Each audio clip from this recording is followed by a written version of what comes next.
But we're so busy telling children what not to do that we forget to tell them what to do. And already mentioned that earlier, but that's very important. So, in other words, tell children what you expect of them, and rehearse. Again, if it's a situation that they don't experience often, rehearse what might happen, what might go on, and give them ideas of what you expect them to do as far as behavior wise. Children sometimes are experiencing new situations that are, for their first time experience. So we have to kind of help them be successful by setting up, just going through the stages. This is what's going to happen. And, this is how I expect you to behave. Like if you're going to a park, you don't want them to get away from you. Stay close by, hold my hand, hold your brother's hand, that kind of thing. Tell them what you expect them to do and how you expect them to behave.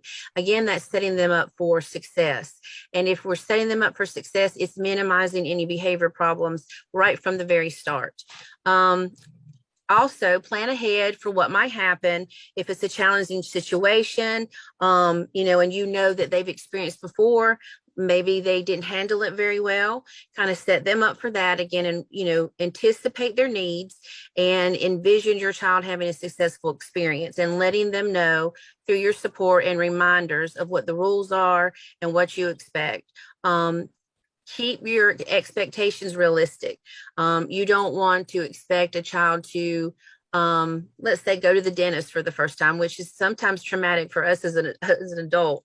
But what you want to definitely do is talk to them ahead of time about what's going to happen.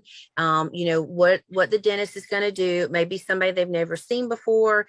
Let them know that you're going to be right there with them, that the dentist is going to look in their mouth, that kind of thing. So, sort of set them up for what might be a problematic or frustrating situation by letting them know in advance. A lot of us as adults like to know what's coming up next and what to expect, and children are no different.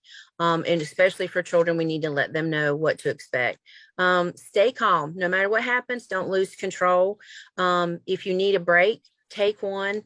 Find another adult that can give you a break so that you can calm down and get your emotions and feelings in check before you respond to a child, especially if they have, started using a behavior that you feel is problematic and surprises you, or does something that really pushes your buttons. We all have those button pushing things that people do, children do. Even if you can't find a way to take a break right then when you need it, turn your head and take a deep breath before you turn back to respond to your child. It only takes a second, but can make a big difference in your response.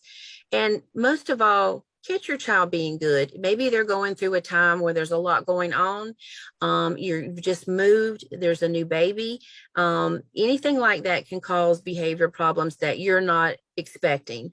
So, when they're not having a great week, catch your child being good. Stay positive, show positive, specific attention to the behavior that you want to see in your child. Make comments about that, even if it's an attempt to share with their cousin that's coming in to stay with you all for a week. Maybe they are not used to having to share at home.